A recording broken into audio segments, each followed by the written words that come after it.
வணக்கம் காய்ஸ். அனுரகுமார திசாநாயக்க அவர்களின் புதிய அரசாங்கம் ஆட்சிக்கு வந்த நாள்ல இருந்து இதுவரைக்கும் ஊழல் குற்றச்சாட்டுகள் நிரூபிக்கப்பட்டு தண்டனை உறுதி செய்யப்பட்டு ஜெயில அடைக்கப்பட்டிருக்க அரசியல்வாதிகள் மற்றும் அரசாங்க அதிகாரிகளோட முழு பட்டியலைத்தான் இந்த வீடியோல ஒன்னு விடாம பார்க்க போறோம். முக்கியமான விஷயம், இந்த வீடியோல தண்டனை பெற்று சிறையில இருக்கிறவங்களை மட்டும்தான் பார்க்க போறோம். அடுத்த வீடியோல குற்றச்சாட்டு சுமத்தப்பட்டு ஆனா பெயில்ல பிணையில் வெளியில் சுதந்திரமா சுத்திட்டு இருக்கிறவங்களோட லிஸ்டை உடைக்க போறோம். அதனால வீடியோவை ஸ்கிப் பண்ணாம கடைசி வரைக்கும் பாருங்க. நம்பர் 1, மகிந்தானந்த அழுத்கமகே. பதவி: முன்னாள் விளையாட்டுத்துறை அமைச்சர்.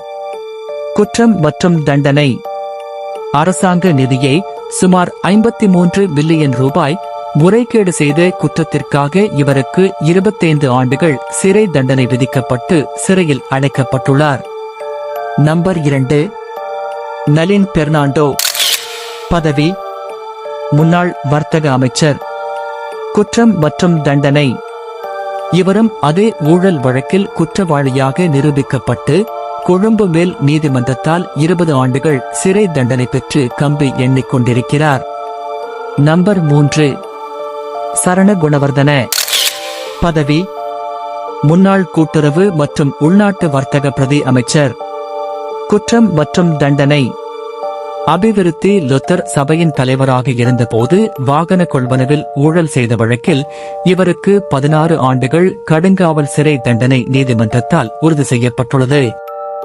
நம்ம இதுவரைக்கும் ஏகேடி ஆட்சில கம்பி 800 அரசியல்வாதிகள் யாரெல்லாம்னு பார்த்தோம்.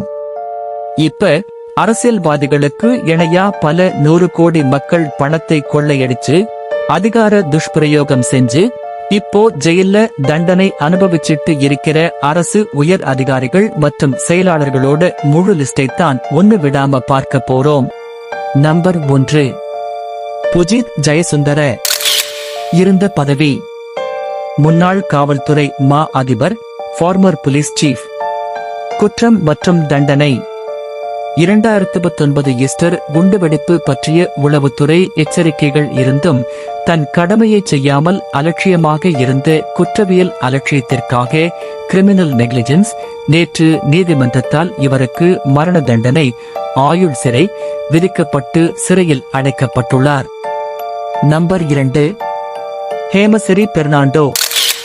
இருந்த பதவி: முன்னாள் பாதுகாப்பு அமைச்சின் செயலாளர், ஃபார்மர் டிஃபென்ஸ் செக்ரட்டரி.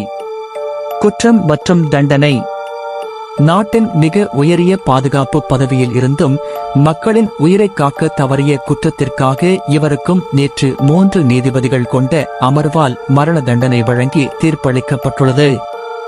சட்டத்தின் முன் அனைவரும் சமம் அப்படின்றதை இந்த தீர்ப்புகள் காட்டியிருக்கு. சரி கைஸ், இவங்க எல்லாம் இப்போ ஜெயில தண்டனை அனுபவிச்சிட்டு இருக்காங்க.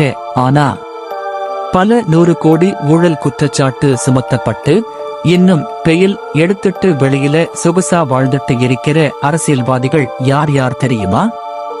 அவங்களோட முழு லிஸ்டை நம்ம அடுத்த வீடியோல ஆதாரத்தோட பார்க்க போறோம். அந்த வீடியோவை மிஸ் பண்ணாம பார்க்க உடனே நம்ம பேஜை ஃபாலோ பண்ணி வச்சுக்கோங்க. இந்த வீடியோ பத்தின உங்க கருத்தை கமெண்ட்ல சொல்லுங்க. அடுத்த வீடியோவில் சந்திப்போம். நன்றி.